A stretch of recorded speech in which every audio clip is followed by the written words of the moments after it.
Welcome, everybody. Thank you so much for being here this evening for this panel conversation, the business of care.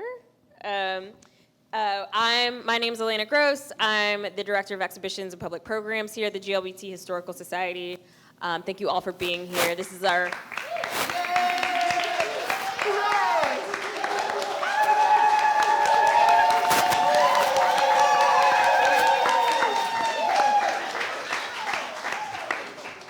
Wow.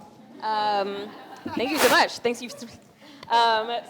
you all for being here for the first program in conjunction with Directory of Dreams, Bay Area Economies, Bay Area Lesbian Economies and Radical Care, 1970 to 1995. We are so thrilled about this exhibition. We're so thrilled to see all of you here this evening and to hear more from these incredible women about these community and these businesses and the history of lesbian organizing and lesbian community in the Bay Area.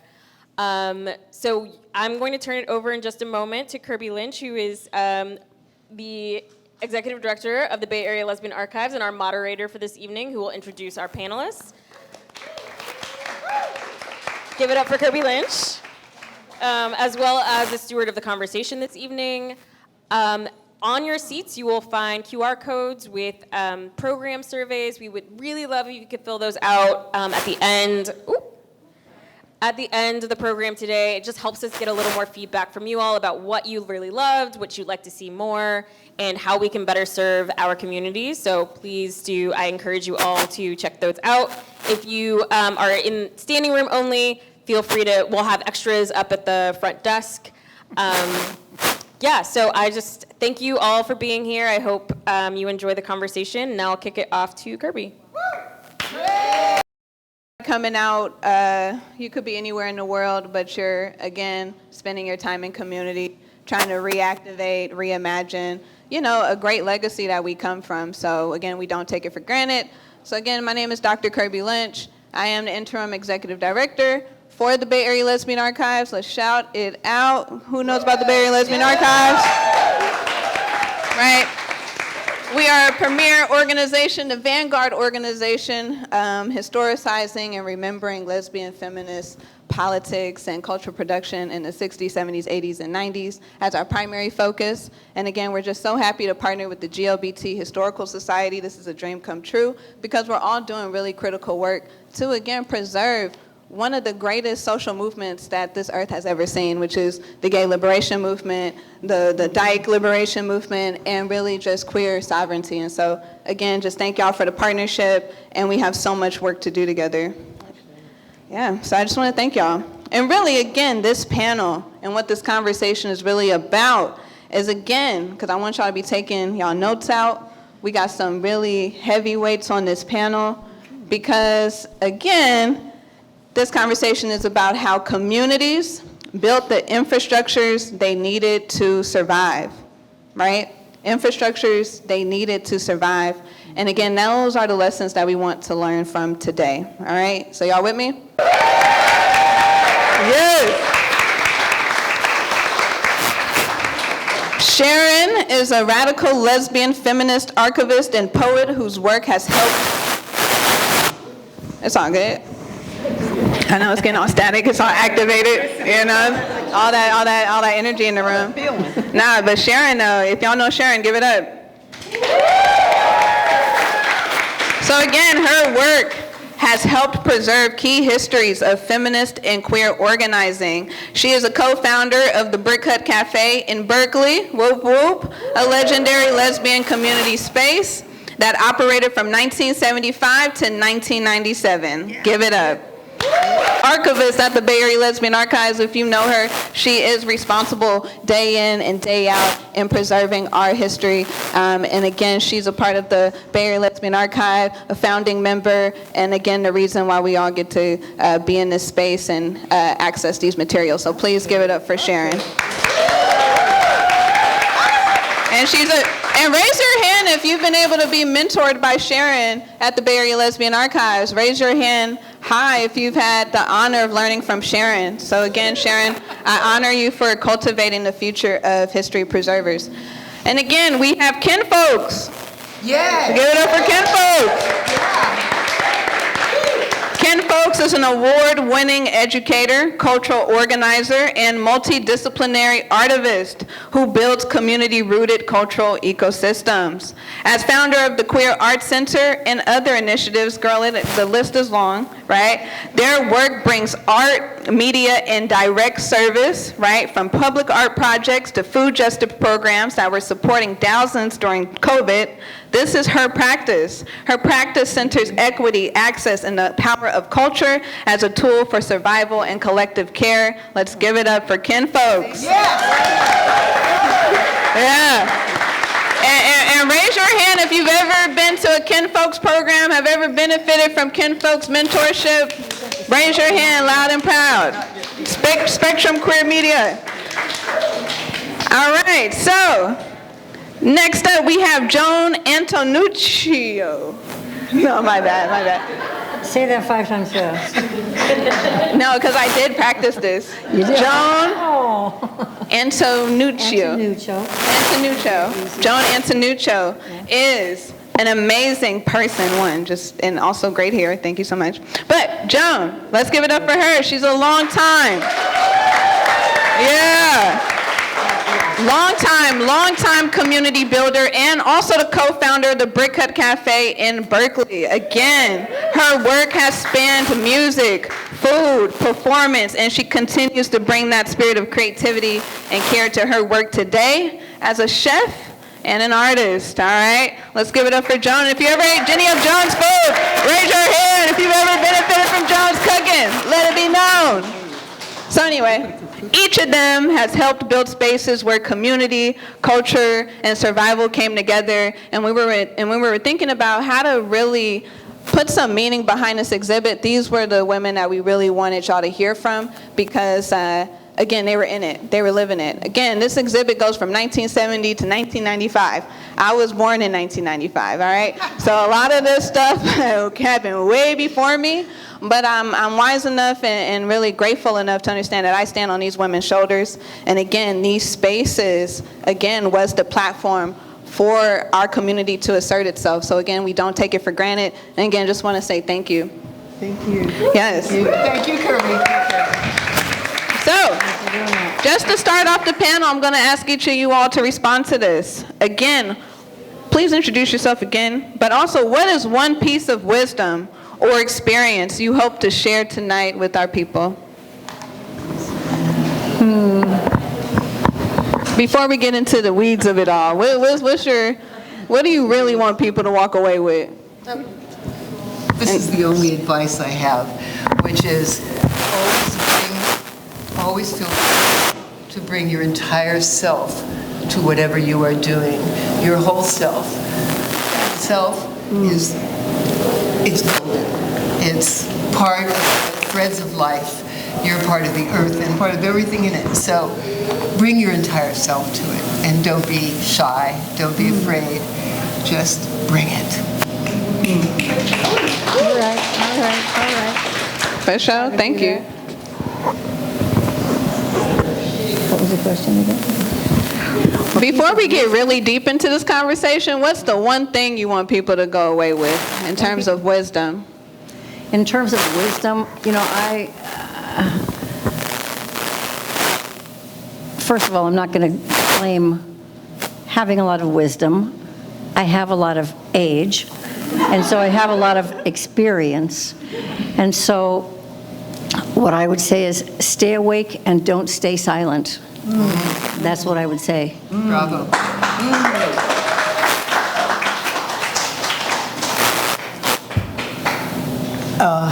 So I also don't know that this is wisdom per se, because I really feel like we know what we know, especially those of us from this particular community, because we feel very deeply, which means that we tend to be a lot more aware and intelligent about things. And so I will just say that something that has kept me grounded is the recognition that I am a collective. Yes. I am the amalgamation of so many ancestors, the ones that couldn't stand up and name themselves in their authentic selves. And so I am never alone. And that's actually the thing that keeps me moving through all of the challenge. Everything that I've ever endured was just that presence of knowledge that that is the truth. So if there's anything that I can share, it's when you feel alone, know that you've got a whole line of ancestors who are saying, we're behind you. Yes, yes. Right. Because if there's nothing you remember from tonight, I want y'all to remember what they just shared, right? Because that's the energy we need for these times, right? And so we do have ancestors. We do got to show up unapologetically, and we do just have to be ourselves, right? The debt has already been paid, right? The debts, DEBT, the debt has already been paid. And that was something that my mentor, Lynn Keller, who was the founder of the Berkeley Lesbian Archive,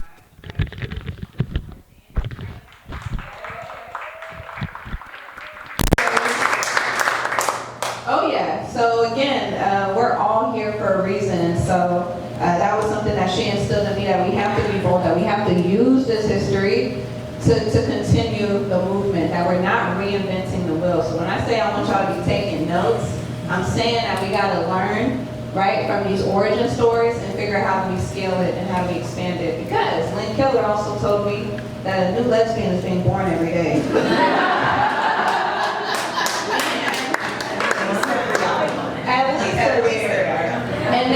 And that young lesbian used to know the truth of her history and the knowledge of self that she should possess, right? And so again, part one of this panel is, why did these spaces exist?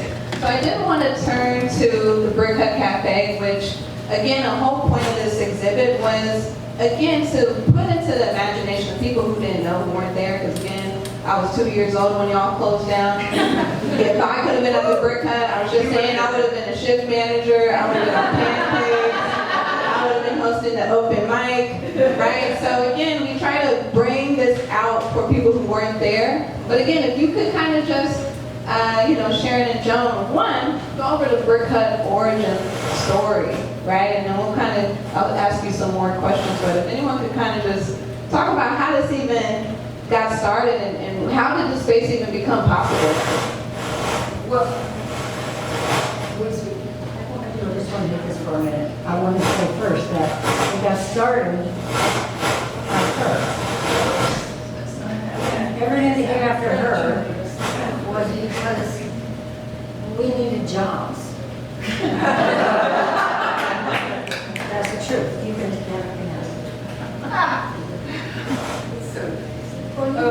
you had a job. I know I had a job, and I said, oh, hey, we need we need a waitress, we need a dishwasher, somebody to cook, we need to have, So this slowly, it was owned by a woman named Carlos Duke. It was a small little cafe on the corner. There were like nine stools, 3 booths, and a line going down the block.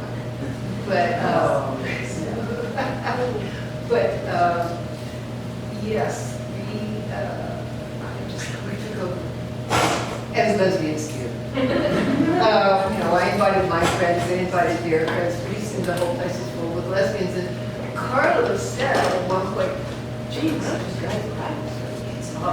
She made incredibly good offer, and it was could not turn it down. And one of the people we were working with at that time said, "Come on, guys, let's do it." So, Randy. Yes. And I said, okay, let's do it. I'm always very shy to start something, but if you throw the ball, I'll catch it. So yeah, we just took over this little restaurant. Pretty soon everybody there was gay. There was, just so happens.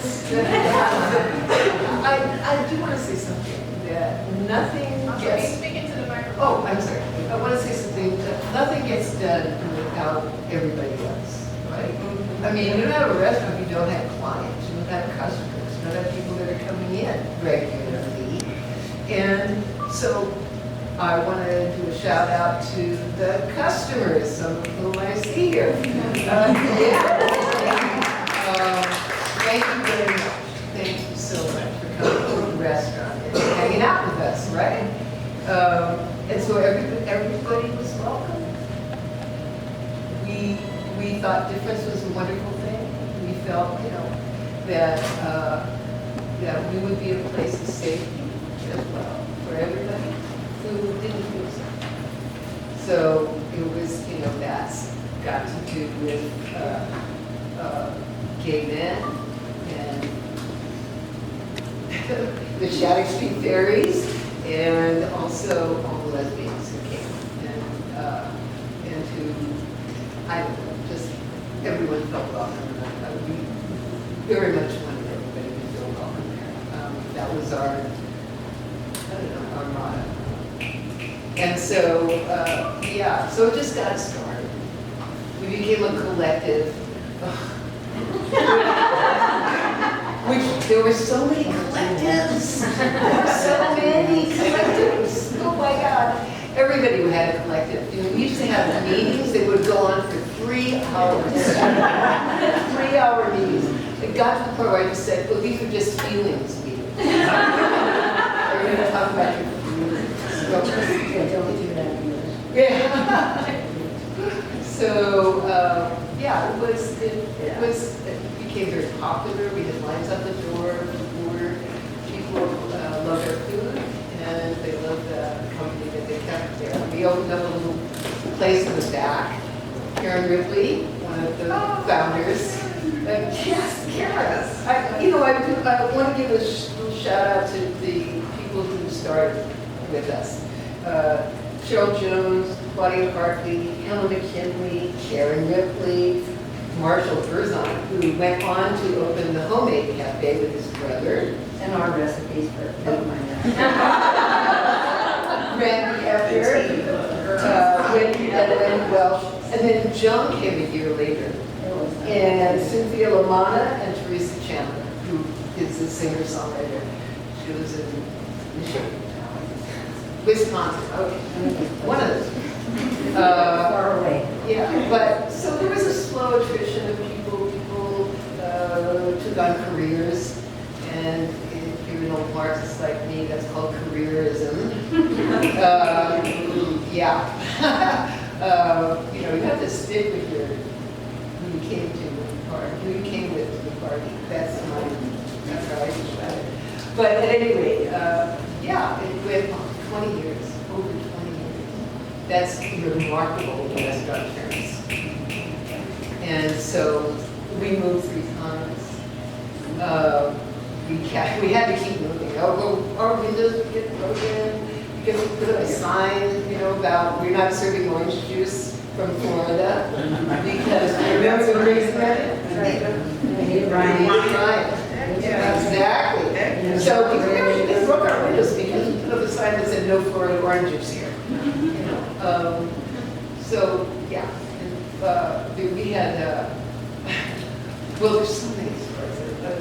I don't even want to go on. Tell us. So we were a magnet became a magnet for the lesbian gay community. And it was an honor actually to be that. We would have young women who would come in, tattooed from here to there, and ask for a job. And we'd say, oh, yeah, sure. And they would say, nobody ever said yes to me. I was afraid to come in without my, sleeves. I had someone in the second place pull me over to a table and point to one of our servers who had a lot of piercings and said, do you like that? And I said, it doesn't matter if I like that. They're really good at what they do. And I'm happy to have them there. They love this person. If you don't like that, we're going to tell you. Sorry. Other places serve eggs. But so this happened regularly. People came in with the fears that their flaws would prevent them from getting what they want. And it wouldn't. Steve. Let's get it up here on the stage. Has anybody ever heard the Mary Walker called Brick Hut. Mary Watkins, OG. Let me play a little snippet. People love the Brick Hut so much. They was making songs about it. Again, we're gonna play our. Huh? So here's your records moved up from LA. They were on Essex Street, which is about a block and a half away from the old Brick Hut. And so they ate there regularly. And Mary I knew Mary from LA, so she was always a friend, and came in and she decided she wanted her album cover shot at the Brick Hut. So her album cover, Something Moving, was shot at the Brick Hut, the first hut. And then grouchy old Pat Parker wrote a poem to Mary's composition, and they wrote the Brick Hut song. I love it. Just gonna play a little snippet for you all. Funk, huh?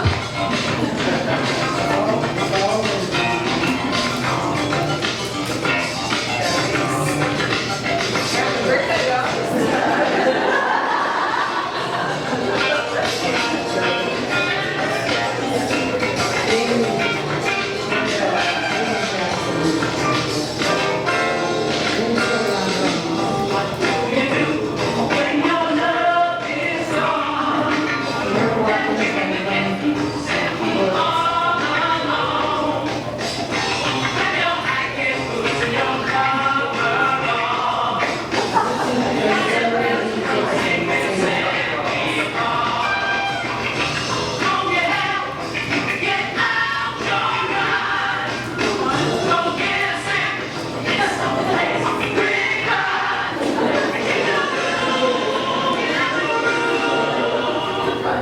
Comb your hair, get your ass up, and get your ass in the Brick Hut. Right? It's a revolution. And again, like, please though, because I don't think people really understand, you said 1975, y'all started this. And like, oh yeah, we're just going to open up a gay business. It wasn't that easy, right? Well, you know, like walk us through, like you said, we needed jobs. Like 1975 to start a lesbian business and be overt. And also, again, y'all, what we're trying to learn from this time is the ethics, right? Homegirl said, you agree with those piercings?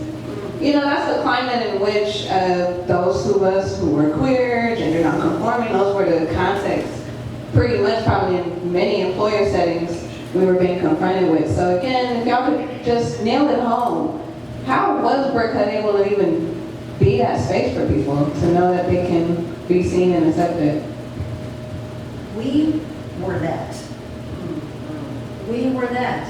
And so I think that like draws like. And it just grew from there. People in the community, you know, the community was large and we were supported by them. And so that was we never advertised. It was word of mouth. So it was just that. It was the gathering place. When things happened in the community, we would have meetings after hours about community things. ACTA met at the Brick Hut in East Bay. Roberta Ackenberg did a lesbian mothers workshop, whole thing there. If something terrible happened in the community, we would have things about that. And so we were always outside of the restaurant. We were always more than a restaurant. We started as more than a restaurant because what we brought to the place was more than somebody who might know how to cook, which many of us did not, but didn't learn. So that's how it grew. It grew because people wanted it to grow, and they needed a place to go, and they loved us, and we loved them back. And There you go. that's how it happened. It just kept happening. Well, thank you for that sacrifice and making that possible for generations. It doesn't feel like a sacrifice. It feels like a really good way to live your life. Oh yeah. Oh yeah. Well, they say that business is the busyness of your life, right? So any entrepreneurs in the crowd, raise your hand. All right, good show, shout out. Well, I hope that by the end of this exhibit, every hand is up saying that they're an entrepreneur. entrepreneurs, right? Because when you look at cruising the infrastructure, everybody and their mama was an entrepreneur. I mean, there's like a service for roommate matching. There was someone tarot reading, the business cards, right? So also, all three of y'all, and anyone can respond to this, is can you actually tell us how these spaces actually work? It lasts for 6 hours. We had these bulletin boards of the lesbian economy. I don't know when you got activated. You know, you were young. 1988. 1988? When I first came out. You look good, okay, 1988. so from your recollection of memory, how did these spaces work? I said 1988, but I'm 99 years old. This is go out and crack. No. You know, it was so beautiful. When I came out here, speaking of the economy, the way that we move forward, we don't think typically in terms of structures and hierarchy, because that's a dead end. We are organic beings. We are emotional beings. We are spirited beings. And if anyone knows how to live forward into that evolved way of thinking, it's going to be us. And so when I first came out here, I was so blessed. I lived across the street from the box. Yes! What is the box? Okay, so it's exactly what it sounds like. Woo, the box. It was painted black on the outside, right? Oh, baby. And so what we do, and we do it effortlessly on the outside for other people seeing that, hey, it's just happening. Oh, this is happening. Like the box, I just stumbled in. But there was so much love that was poured into every corner. So you had go-go dancers who were also students and therapists and would do all of this work in the context of the club. Because that was historically, I'm going to say historically, a safe space. Going all the way back to the time when we weren't allowed to actually own clubs, much less be the main event in the club, right? It was still a space where they would take a little bit of our coin and let us stay there until 2, 3, 4 in the morning. And for those of us who were unhoused, of which a lot of marginalized folks in our community are, that became a space where we could get a little bit of rest without being harassed on the street. And so the club became our sanctuary. So I want to give it up for all of the musicians, the DJs, all of the people who hold club space, because I think that as we advance, we've sort of forgotten how powerful those spaces are too. I also wanted to just name some folks who were part of that economy. You had Paige Hodel, and Paige birthed people like, oh gosh, Olga T. Oh my gosh. Of course, Lady Ryan, who was taught by Olga T. So you have these hierarchies that exist in these other societies. But you created an ecology, right? And you didn't want to hold space as a leader. You wanted to create all of these possibilities for everyone else. And so I wanted to say that in terms of the way that I've moved forward in whatever way people want to phrase it, right? Nonprofits, businesses, whatever. It really has been based upon what the community has told me we freaking need to be doing right now. Period. Nothing else has ever led me. I don't even know how to lead or follow because it's all one and the same to me, right? And so I bow down to Pat Parker. I bow down to June Jordan. Oh my gosh. Oh my God. And these are people who I met. These are people who I met. I bow down to Angela Davis. Oh my God. Angela Davis, Master's Thesis Committee. I went to SFSU. I have to say this. She was on my committee and she invited me to her house to read. I used to make mistakes on my thesis paper on purpose.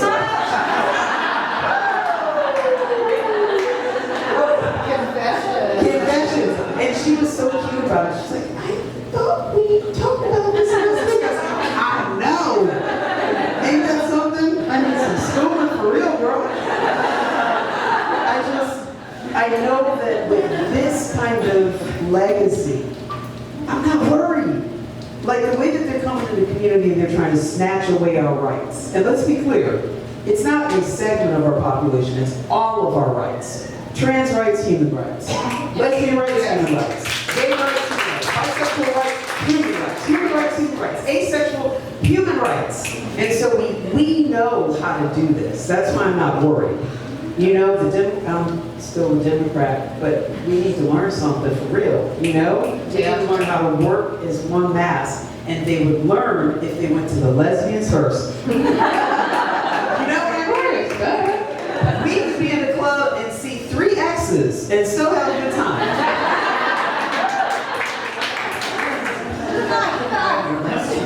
You said sometimes you have to, well, there's that. There's that. So a lot of the organizing that I did was around people like Blackberry. If you don't know who Blackberry is, please look up Blackberry.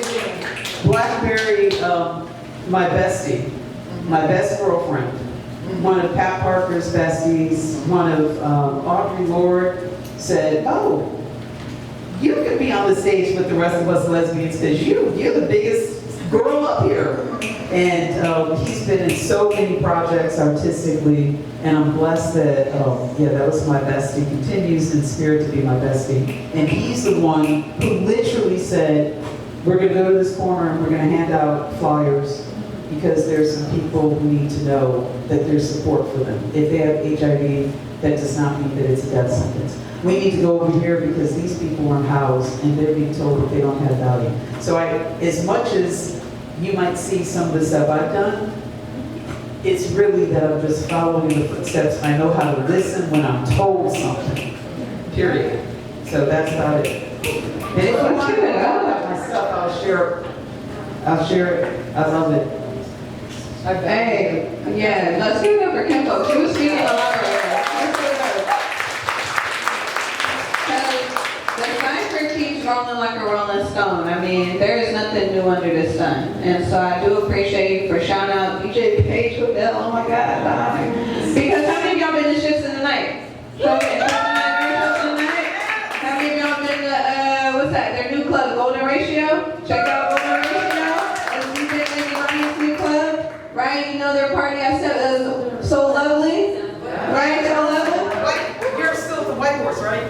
Yeah. You doing the White Horse? Yeah. I learned that the White Horse is called the White Hoe. The White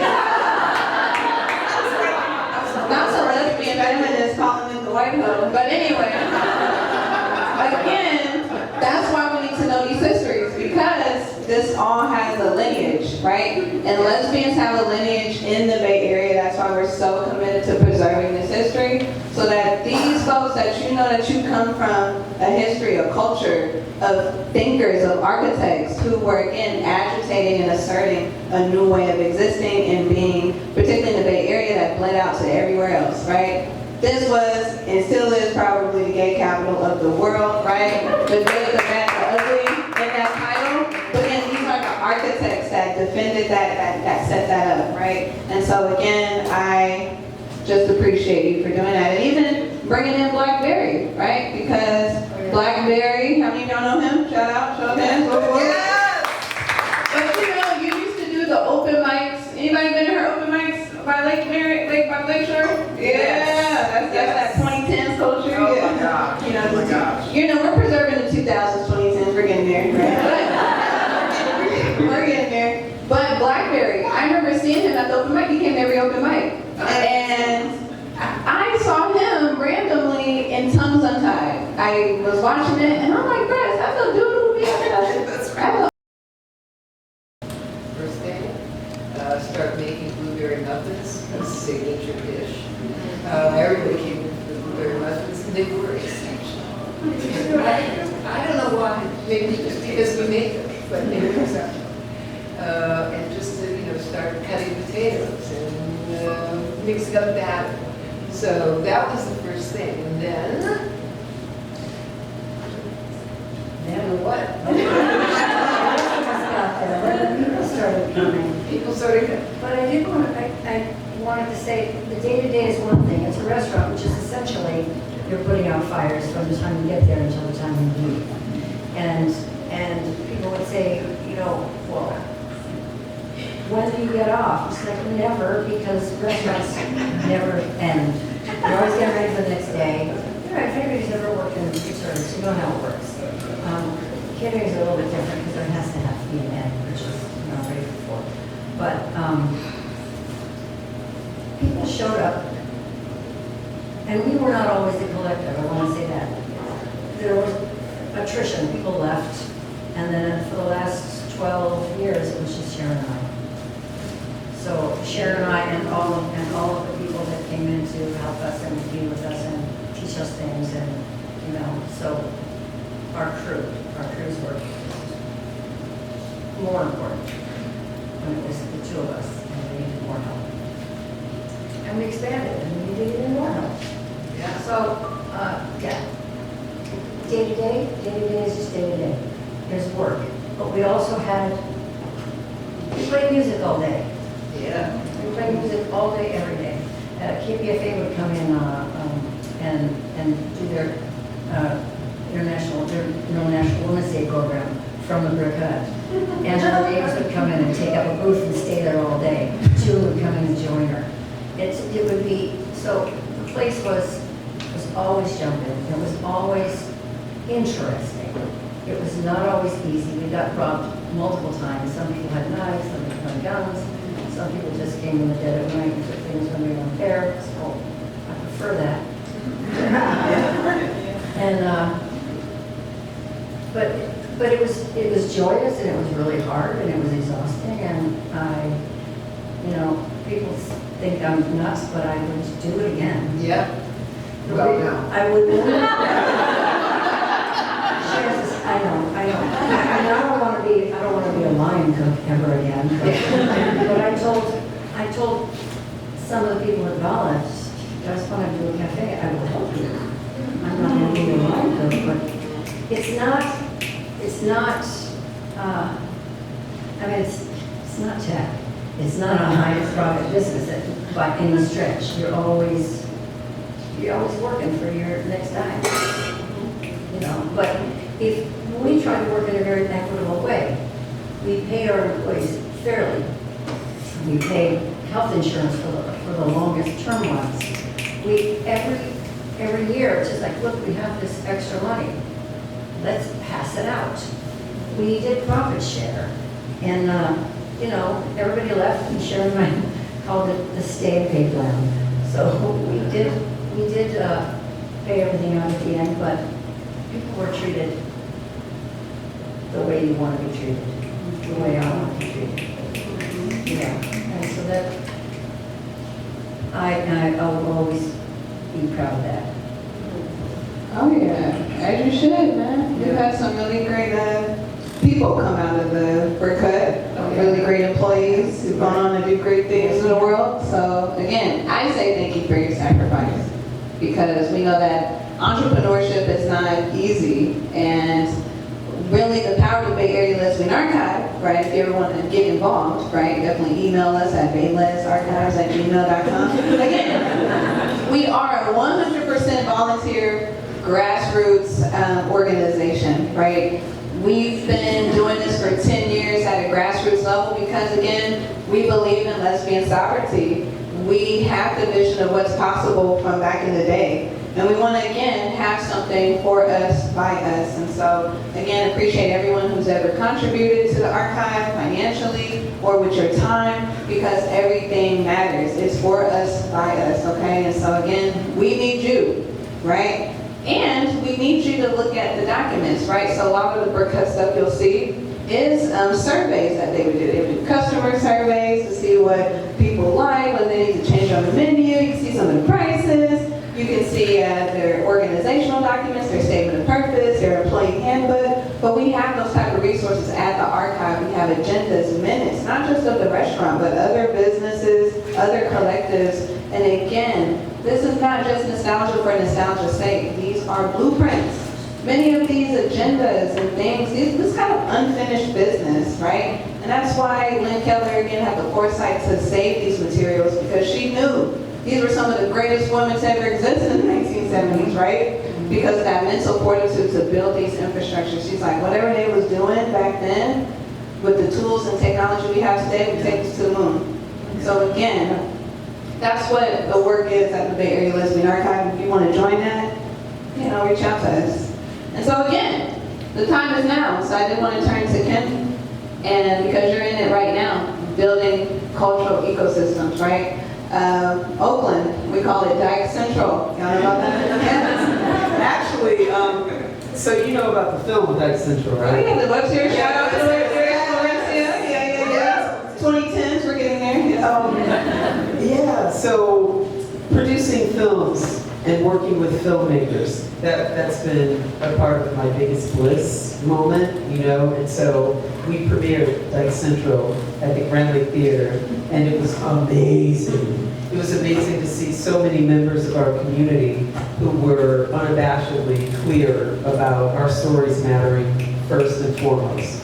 So I just want to give a shout out to Dyke Central. Dyke Central. So they celebrate 10 years or that was 15 years? That was last year. I think it was last If you year. don't know about Dyke Central, Google it, get into it. For real. 2010s relic, but very representative of For culture. real, for real. I need to start having more movie nights. Well, one, that's why I I used to. appreciate it. You really have platformed the new generation and the new generation's articulation of what queerness means for them. And so I appreciate you using your platform. And that kind of gets me to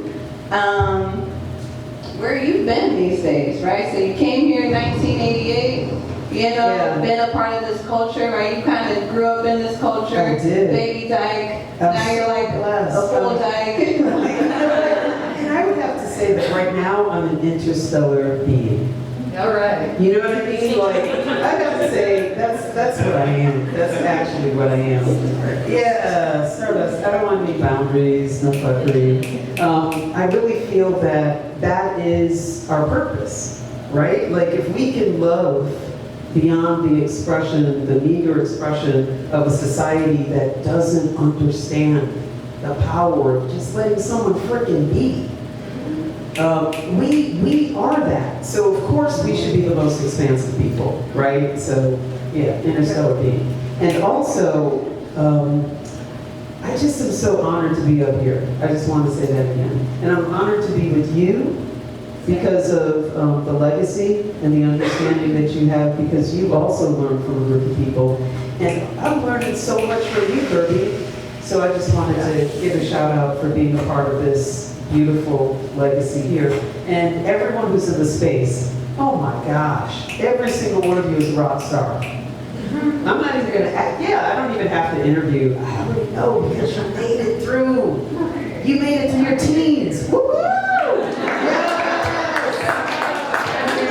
Living in this society, you made it through. And you also know to stay close to the history so that you can also help those of us who are younger than you and don't understand how precious we are, how precious they are, that they can also make it through, because we're not going to let them fall through the cracks.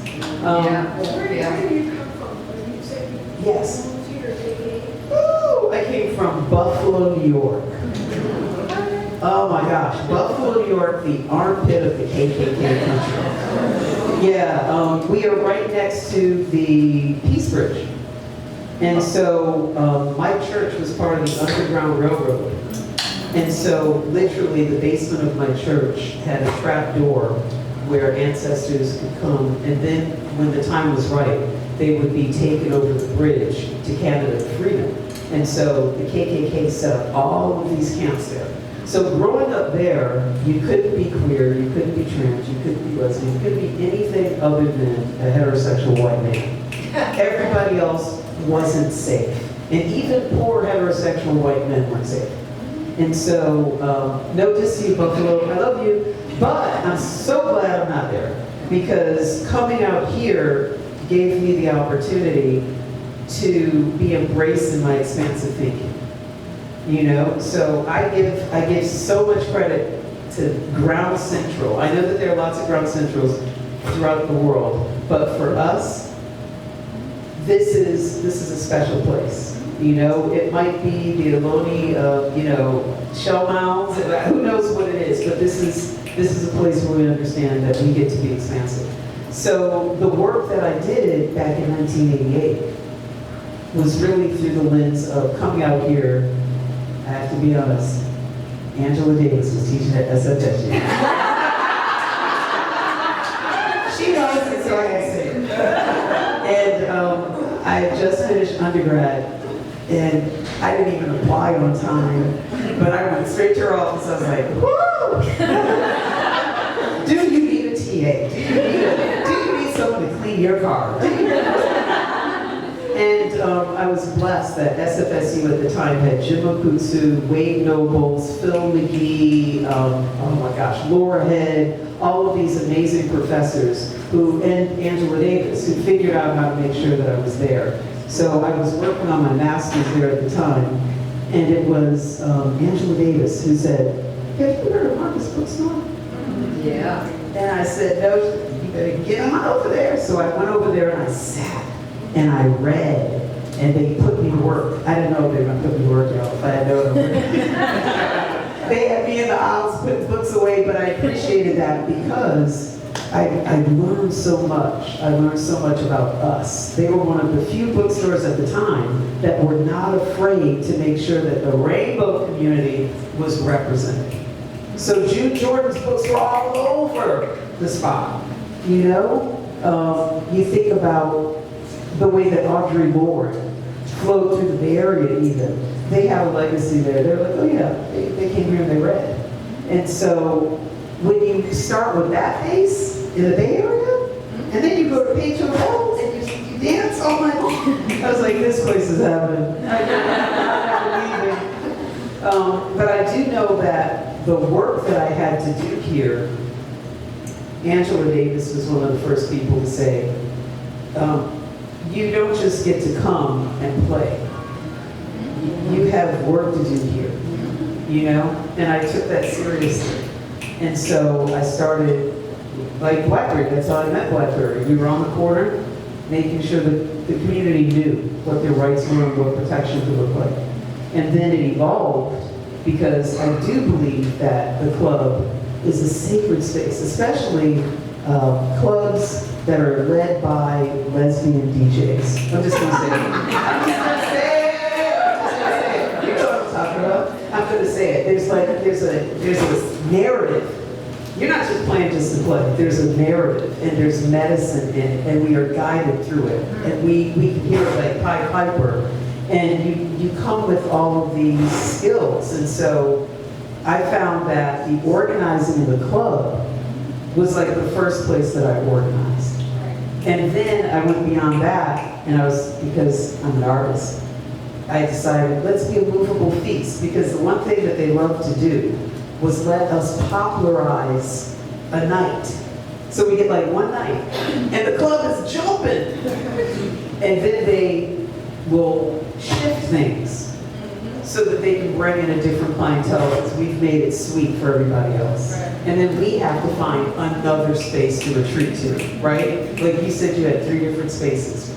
You should have, yeah, right? And so there's a way that I realized, and I was told by our elders, make sure that whatever you do is a movable feast. So I didn't have a brick and mortar business until about, what was that, 4 years ago, beginning of the pandemic, because I felt that it was important to be everywhere that we needed to be.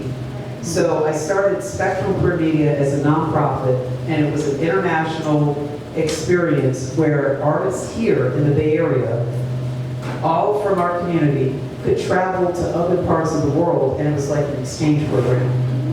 So they could come and they could be here and experience safety, and most importantly, economically, it just made sense. And we could go to Japan, we could go to Jamaica, we could go to other places and experience what it's like to be there and to be safe. Because I think that's a large part of it too. We think that we will be pushed out of a lot of communities, especially those abroad. The truth is that we're everywhere, and we know how to create safety for each other. So that was sort of the basis for me. And so when the community said, like literally Blackberry and I, we don't celebrate Christmas. And so it was 3 days before Christmas, And Blackberry said, you know what are we going to do for Christmas? Because, I don't want to be alone. I was like, we don't have to be alone, boo. Let's ask the community if they want to come together. My friend owned a coffee house in Oakland, and so what we did was we rented the space, we put out the word, and within 3 days, we had over 50 people who had signed up to show up. And everyone, we didn't direct people. We were like, come, we're just going to commune, we're going to be with each other. We didn't call it an open mic or anything. And you know that people brought gifts, they brought music, they brought song, and that's how the open mic started. And it went on until the beginning of the pandemic. I don't know how many years, 15, 20 years or whatever. And it was a safe space, you could get food there. So we would make sure that there was access to food. There were people who didn't have housing, so we made sure that we connected them through housing. I'm on the board of TGIJP, the Transgender Intersex Justice Project. And so, housing is a large part of the work that we're doing in making sure that people who have been demonized and criminalized, typically without just cause, can come back to the community and know that they're loved.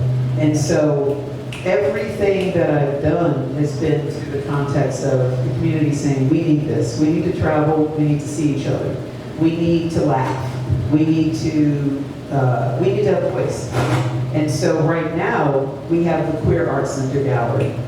And the reason why we have that is that at the beginning, oh, you're so good, here's Kirby's best. It is on Mars. No, it's in Oakland, California, right across the bridge, and it's on Lakeshore. And Lakeshore historically used to be a place where Black and brown people felt very comfortable. And then, much like the Castro, we went through periods where Black and brown people were not welcome on that block. And so we are so happy to be part of what we call the Oakland Gay Triangle, the LGBTQ Triangle. We have several businesses in that area, so we're taking it over. We call it the LGBTQ Cultural District. No, literally, it is the cultural district. The mayor of Oakland recognizes it. We have all our flags all the way around the blocks. And so that space right now is where we're holding down an artistic pulse point. So even though I said, no, I'm never going to have a brick and mortar, I now see the importance of having it in spaces that historically have been outside of our reach. And it's just us all the time. We're the only artists that are up in there because that's important for us to be able to do. And that's about it in a nutshell. Damn. Yeah. That's about it.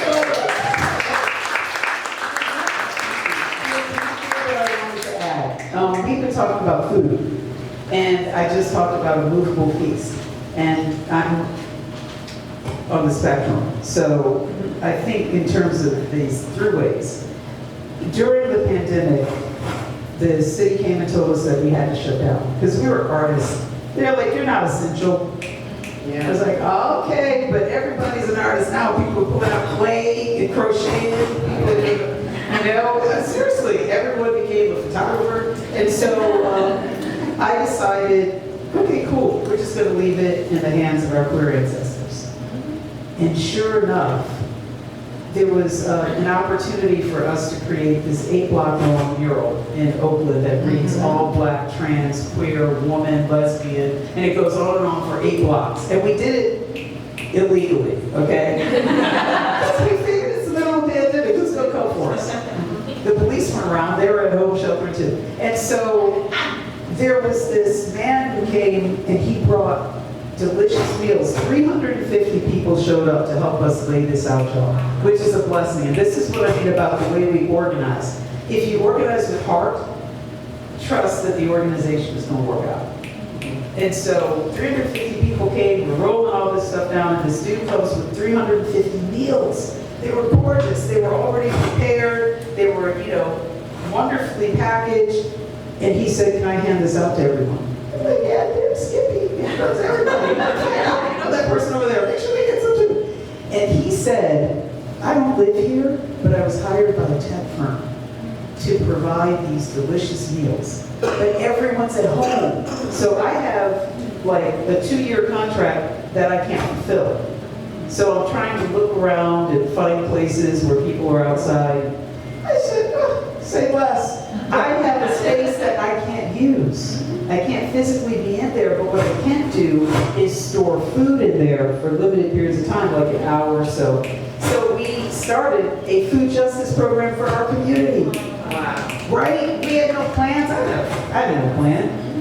And so we had volunteers from our community that would come at like 8:30 in the morning, pick up the food that had been dropped off like an hour before, and distribute it to all of the unhoused communities as well as any members of our community, LGBTQIA plus community who were marginalized and needed some help. People would come to the space or we would take it to them. And so when you start thinking about food and the way that food is an essential, like everyone has the right to food. And so I love that there's this thread of understanding the importance of feeding, of the movable feast, and also of justice for us. So I just wanted to share that. We gave out 40,000 meals in the 2.5-year span or whatever it was. And it's because of the community coming together and making certain that we were able to do that. Because none of this I could have done by myself. Shoot, 10 of us couldn't have done it. It literally took almost 100 people committing themselves to make it happen. Thank you. Thanks for letting me share that. And that's the work right now, really. The moment that we're in, we're going to need these survival infrastructures. And again, Ken, you're just such an inspiration for adapting to the crisis, right? And building infrastructure. I just don't know any better. That's all, y'all. That's really what it is. But I don't know what I'm getting myself into half the time. But I love it. I absolutely love it. But that is the role of the lesbian entrepreneur today, is that we're not out here being individualistic capitalists, that really a lesbian ethic of care is the collective, right? Saying we all need jobs, plural. We need jobs, right? Lesbians are always thinking about the us, the we, and the all, right? And that's really, really important for everybody to take note of, right? And really this is a kind of a closing question, because I do want to get to the audience if they have anything to say.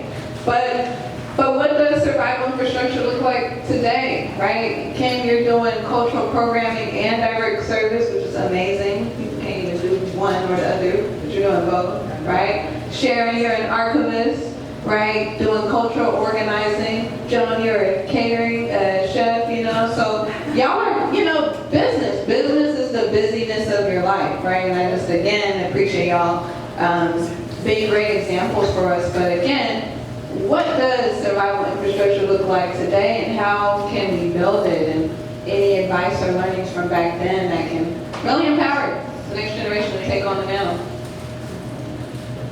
I wish I had some good answers for you. I really do. I think you just keep moving. Keep moving and not respond to the moment. Who knows what it's going to be like with, there's work that I don't do now because AI has it now. I did voiceover and now AI does voiceover. You know what I mean? So it's like, so we just keep moving, adapt. Just jump left, jump right. What are you going to do? Help somebody if you can. Don't be afraid to ask for help if you need it. And always walk the dogs. Right. Thank you. Pick up after them too, please, y'all. Always, so. We're good citizens. Yeah. But no, thank you for mentioning that. Help out when you can. And that's why we did want to feature the Women's Press Project and Martha Wall's collection, right? And the women printmakers out there, because again, that was a whole apprenticeship pipeline, right? At our archive, we have the government-based proposals, right? Proposal for grant funding to make lesbian printmakers, apprenticeship programs, having sponsorship with CCSF. Like, lesbians was really program designing, innovating how to get to the people and give them real trades and skills so that they can be their own woman. And I think that we take for granted what women were navigating and coming up especially post-McCarthyism, abortion rights and just a general feminist movement. And so again, I don't want us to take for granted, y'all. We stand on the shoulders of great people. So yeah, again, all of the people that you see that we featured, again, even Pell being such an innovator. Let's give it up for Gloria Pell, y'all. For the Valencia corridor and being a part of the feminist credit union, right? So I think it takes us to save us, and I really want that to be the whole point, and I want all y'all lesbians out there to be empowered to continue. And I do want to shout out, are there any lesbian business owners or queer business owners in the crowd today that would want to share what it was like for you to build your space and any wisdoms or experiences you have from that time period or now that you want to share? Any business owners in the room? Yeah, what you got? So what's your name? What did you do? And any advice? Hi everybody, my name is Sarah, they, she pronouns, and I have a dance company, Sarah Bush Dance Projects, and formed it in 2007, because I needed to create art, and wanted to tell stories that were focused on the women who raised me, celebrating lesbians who created music and culture and art that influenced who I am. So I started a company then, and I just want to second that keep the movable piece, that stay flexible and adaptable. We don't have a brick and mortar space. We're all on our laptops in our living rooms. We're dancing in parks, in nightclubs, in churches. We're dancing in restaurants, on pool tables. We're dancing where people are, where there is a need for dance. We're trying to answer those calls. We're dancing in memorial services. So really, I really am taking that note of what do the people need? Because there's my need, I want to make art. But what do the people need? And I think we're discovering it's so expensive to make a dance show now. It's hundreds of thousands of dollars because everybody should get paid. We believe in paying everyone well. That's expensive. So we're noticing, well, what do people want to show up to? And we're so now we're hosting pool parties. We're, it's what do people actually want? What do people feel good about giving their $10 to or their $100 to? So I appreciate the reminder about listening to the community need and seeing how we can respond to that. Thank you. You want to say something? All right, anybody else want to share? Don't be shy, we're making history, making meaning together. All right, don't be scared.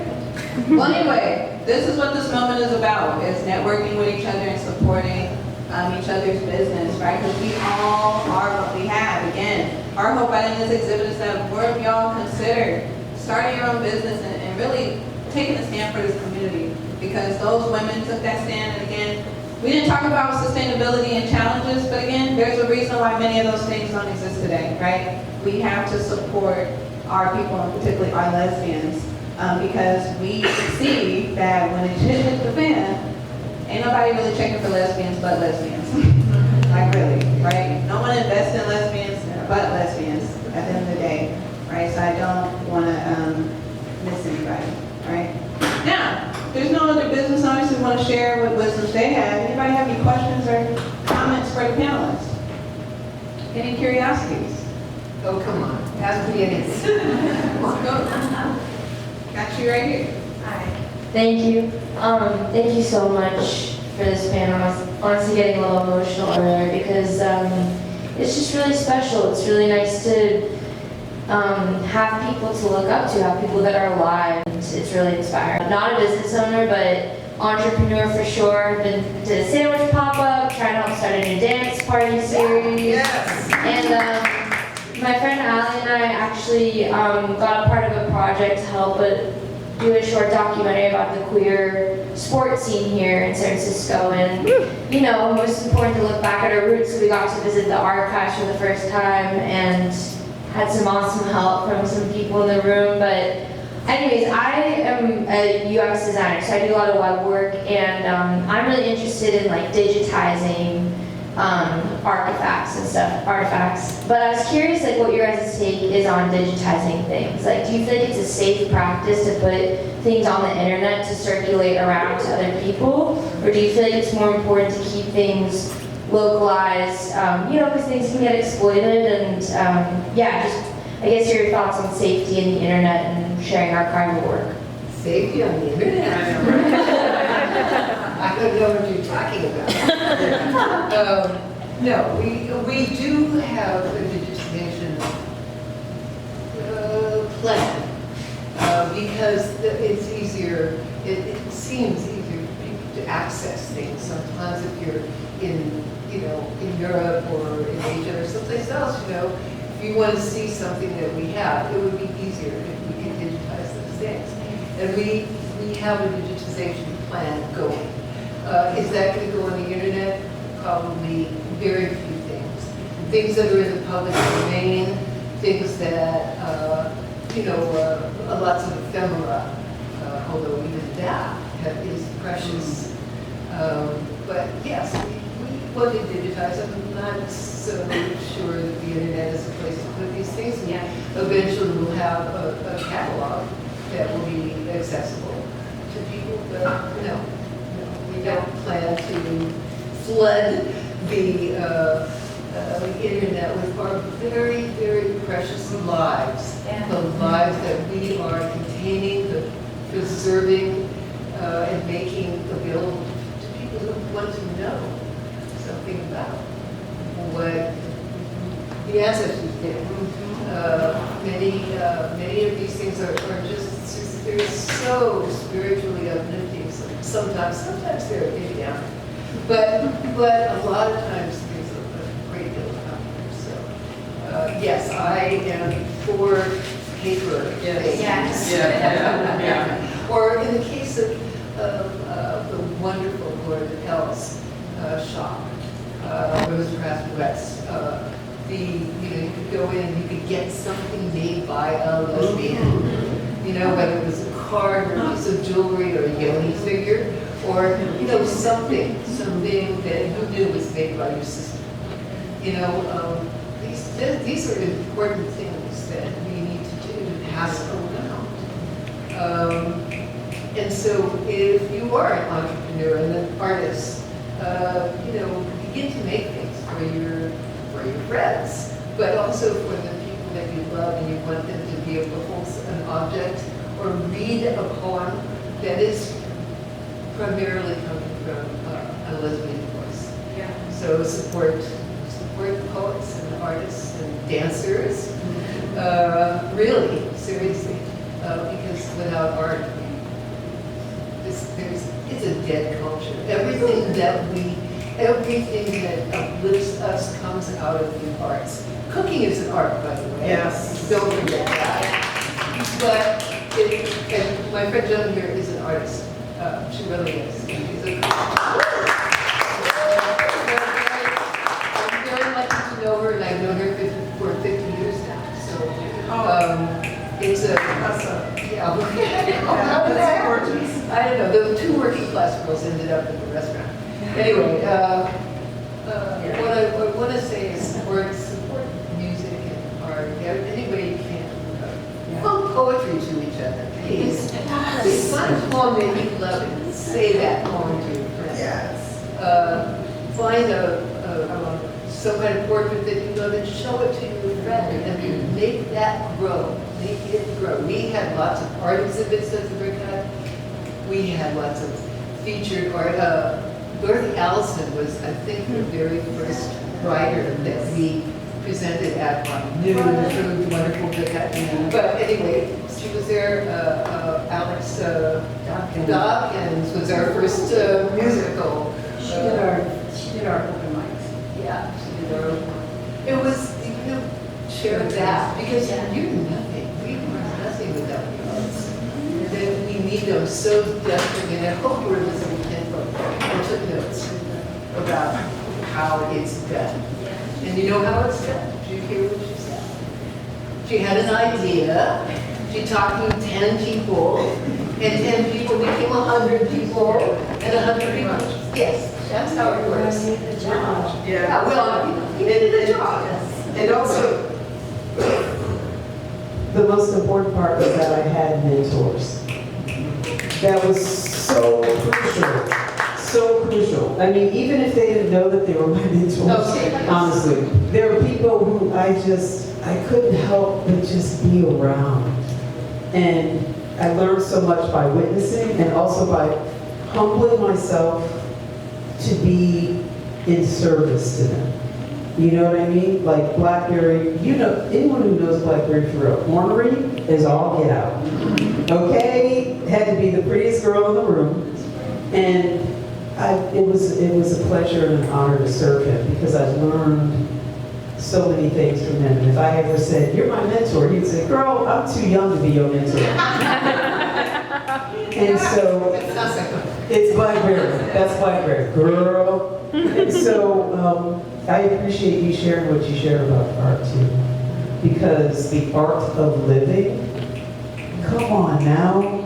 That's why so many people retreated to art during the pandemic, because that was that is the place where we find art of living.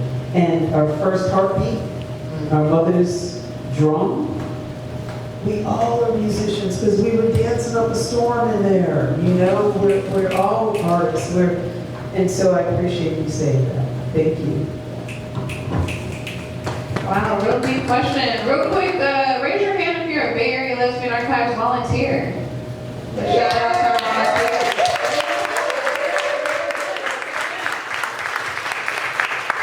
I've been involved with the organization for the past 10 years, and I'm so proud of my professor, Dr. Paola Papenza, from UC Berkeley. Yes. I was in her LGBT archives class, and she sent us out to learn about Bay Area queer history, and I found a woman named Kathy Cade. Shout out to Kathy Cade, who connected me to Lynn Keller, right? But when I got into the work when I was 21, there was a movie that came out called Stonewall. Remember that Stonewall movie? Stonewall movie had whitewashed the whole nation, right? But the main character was a white dude, and it was just ridiculous. They had Sylvia and Marshall and Hillary. And I'm like, what type of revisionist history is going on, right? And I was even in 2016 on the rise of marriage equality. So I'm like, oh shit, we gotta move, because 10, 20, 30 years from now, they're gonna be saying gay people was always accepted, and we always walked hand in hand with the American great foundational founding fathers, right? So that's the issue of erasure.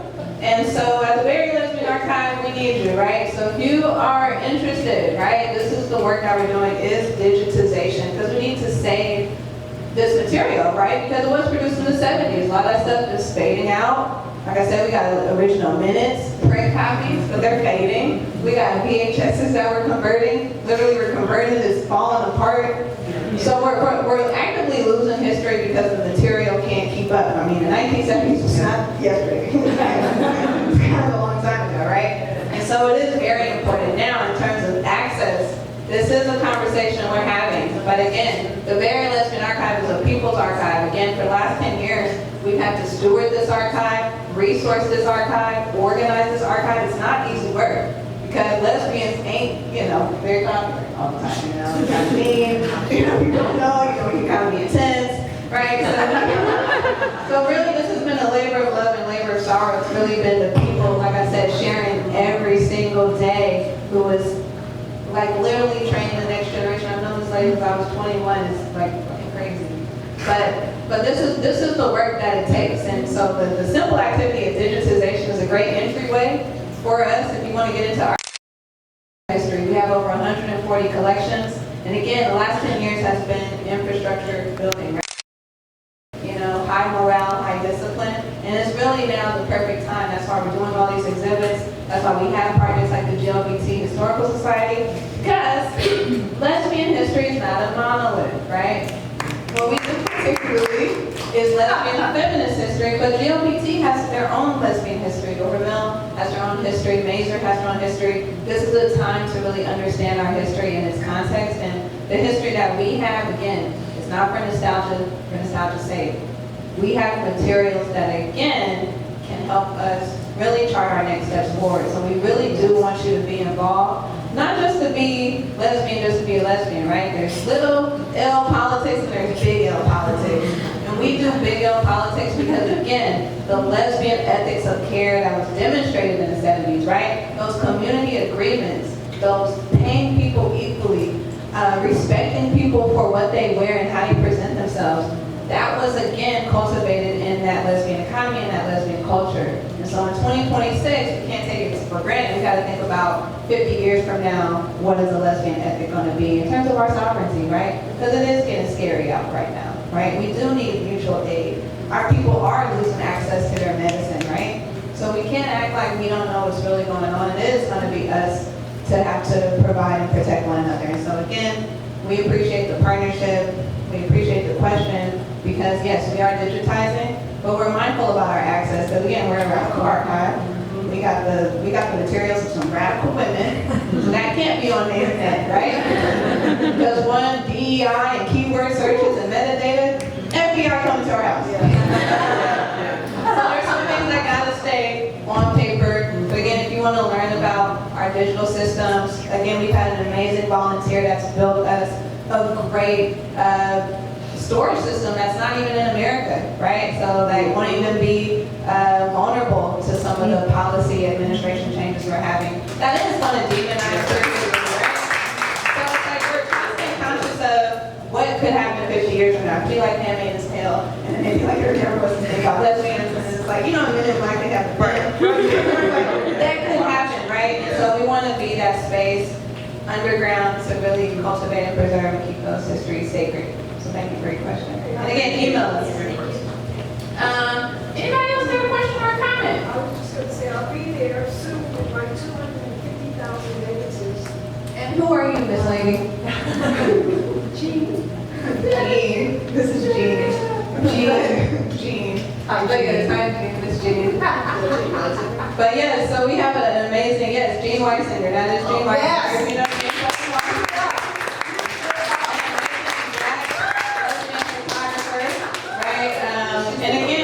these are the people that we work with and collaborate with. There are amazing people, and we just need a lot more support. We need a lot more lesbians to do this work and to really do the work, not to look cute about it. Be like, oh, I'm in the archive, no, bitch.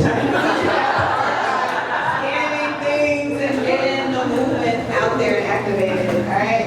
But any more questions or comments? What you got? I just want to say thank you. Oh my God. Yes.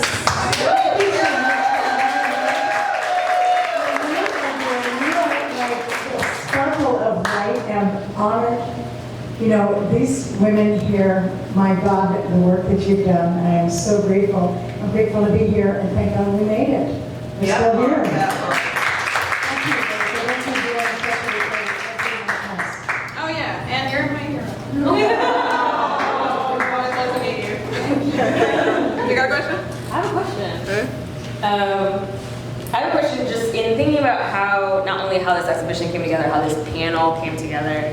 Something that's come up a lot for me is just thinking about how many businesses we have now that are certainly women-owned, and many of those women are lesbians, but how few spaces, how few businesses claim a lesbian feminist identity currently. And like where that shift obviously started to happen and how to like feel empowered to reclaim that, and where, I guess I'm curious, and this is, I'm looking for a definitive answer for this because obviously I don't have one either, but like where that resistance and hesitation came from, and like how to be able to like, how to reclaim an ethos of an explicitly, avowedly, openly like lesbian community-centered economy. Beyond just, you know, a women-specific economy. How do we reclaim that space for like lesbian identity within the contemporary culture? Ooh, that's a good one. Before I get to the panelists, anybody in the audience have any thoughts about that question? That's deep. What you got? Okay, I got 2 hands, 3 hands. Okay, I got 3 hands. I'm gonna start here.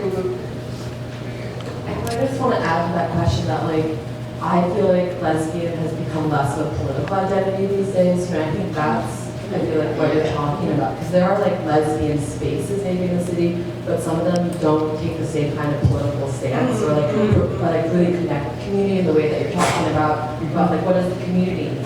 They become more interested in profit.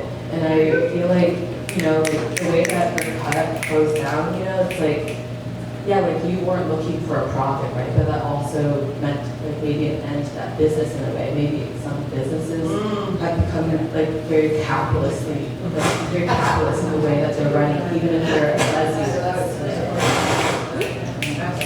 Give it up for that. Hey, y'all remember that part of the L word? It was like my lover with me. Y'all remember that? Over in the club opens up and it's like the planet rival. Yeah. You're asking us who we know and say a word. Every episode. I'm really happy to hear your question, and as a person who's produced what I would call lesbian events for 50 years or 45 years here. Yeah.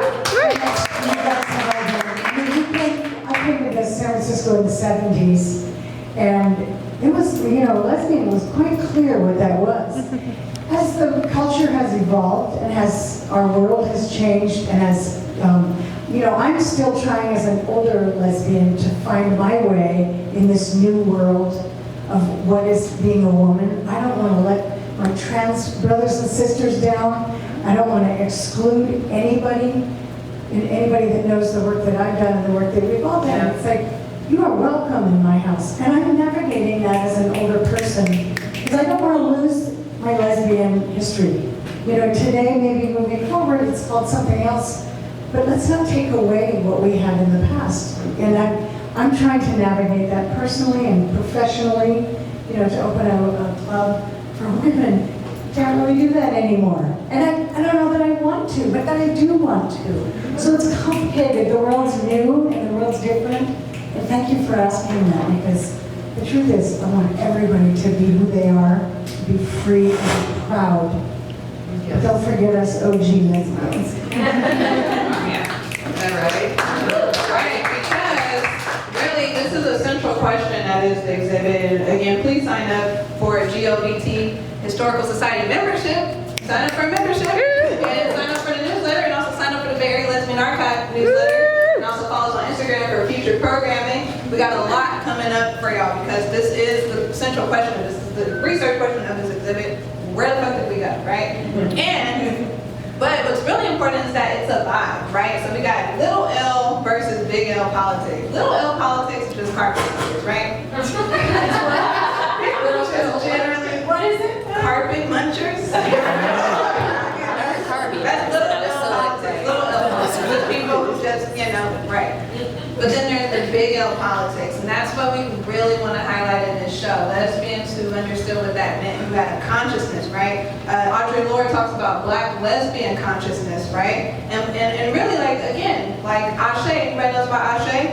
The free publication for Black lesbians, right? So Audre Lorde actually invested the startup funds for that magazine, right? She gave cash to that because she's like, but I want y'all to keep it free, and I want y'all to spread it to the diaspora.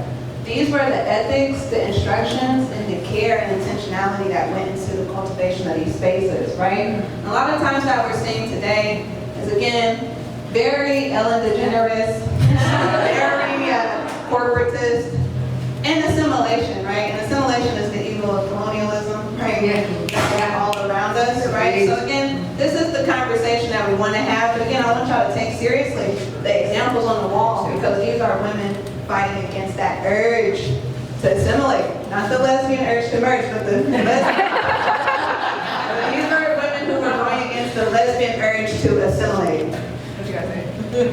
Hey, so I'm Leon Fernando, and I came up in the dead community in Boston, and then I lived in San Diego. So I lived in a bunch of different places, and this is the place I've lived the shortest, actually, in my life. And I think that the folks in the front and here really spoke to what I was going to say in a lot of ways, which is that and one pattern I noticed is that specifically gay white men started invading spaces.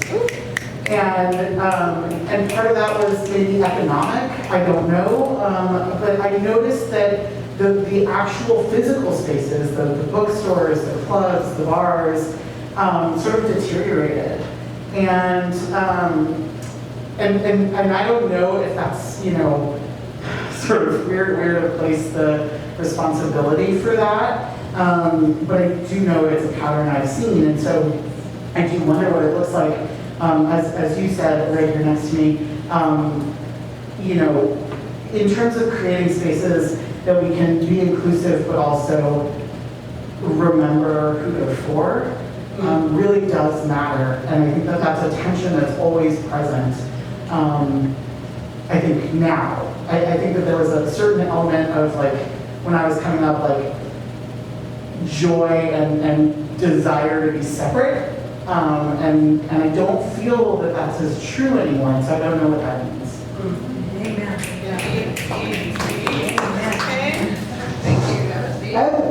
Yeah, no, it's one panelist. Which I got.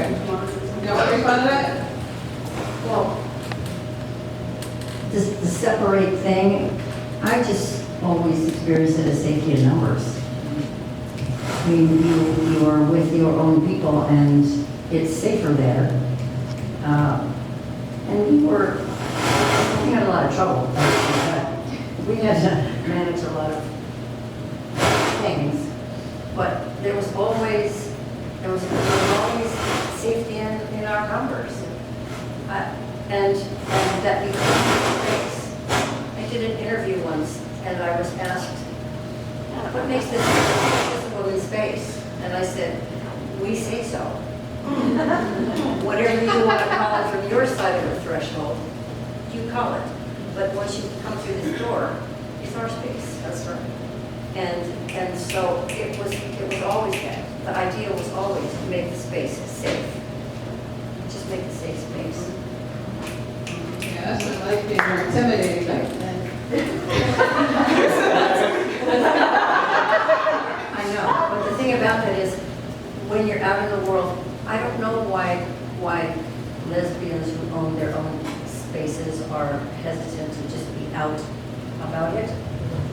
Maybe it isn't feel as safe for them anymore. I don't know, but if you want that community, then you have to be brave. Even if you don't feel it, you have to be out. You have to be loud. You have to be fearless. There's a fearlessness about just being who you are, as probably most of you can attest. Thank you. Thank you. Curious and beautiful question. When I first moved out here, like I said, I used to roll with Blackbeard. And Jean, thank you.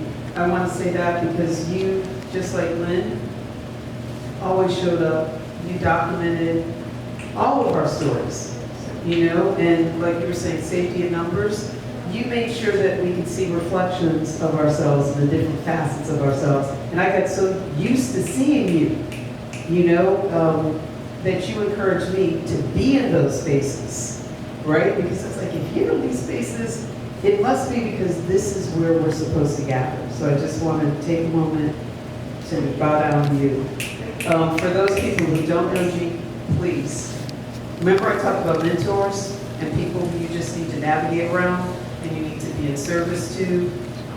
All right. And there's a whole, right here in this front row, 3 individuals who, please take some time to get to know. I want to very quickly talk about the power of Black womanism, because that question is really about the antithesis of Black womanism. Black womanism is embracing. It's embracing because we understand what you just said, which is that we do need each other. And so the same way that there are all these studies taking a look at who little white children will run to when they're looking for safety. It's always a black woman. There's a way that Alice Walker, when she first coined womanism, understood the economy of compassion. And that's what our community has.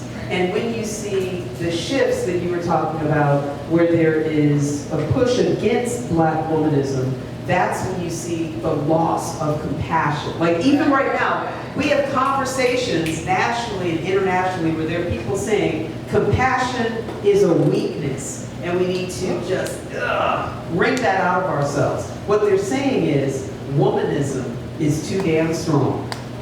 Remember that. And so when you set up a space, like in our space right now, we have a group called the Silver Tongues. The Silver Tongues is a writing group for 40 plus women of all genders, because we each have something to contribute and something to say.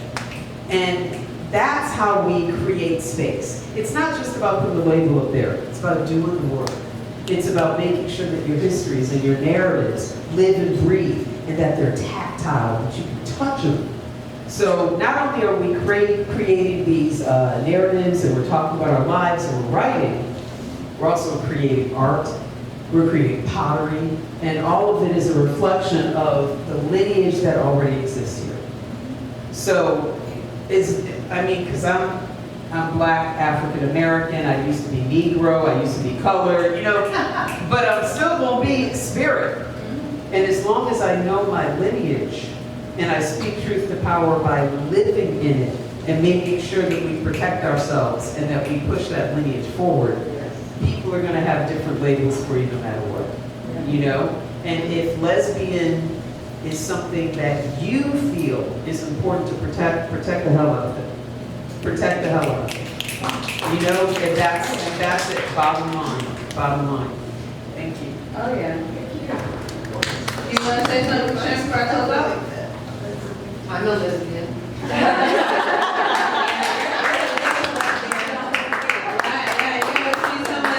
Sharon's pictures on the flat screen TV. Again, y'all, that was the program. We want to give you a little bit of time to check out the exhibit if you haven't. It'll be up until July. Thank you for the GLBT Historical Society investing in lesbians. Yes. All right, lesbians and cash flow for bring lesbians back here. Again, follow us on social media, Very Lesbian Archive. DM us, email us if you want to get involved. Again, I'll be on social media, so you're DMing me. You also follow me on Butch Brood, put you in a good mood. Butch Brood on Instagram, you can follow me. I also want to shout out my friend. She has a brand called Dykes Worldwide. She's a Black lesbian sister, so I got this shirt called She Wants a Gentle Woman, right? Subversive lesbian stuff. And also I want to dedicate really this panel to Pell, right? The Pell collection is really powerful. Pell is an amazing Black lesbian shop owner, but she was eclectic, right? She went around the world and collected lesbian artisans' work and sold it in her shop, right? And so when you're talking about going out in that media from Jamaica, from Japan, and bringing it back here, that's what it's about too. It's about the diaspora of our queer brothers and sisters, because we know it's getting crazy out there outside of this U.S. empire, and it's getting crazy up in here, right? So having these diasporic connections is everything that Women's Craft West was about, Pell was about, and again, it's going to uplift her. And all the women who you see on these walls, they're still here. Some have gone on to the ancestral realm, but this is really important work, y'all. And y'all are part of the tradition. So again, thank you all for coming out tonight. Y'all ain't gotta go home, y'all do gotta get out. And also collectivize yourself and help GLBT get these shares up. So again, thank you all.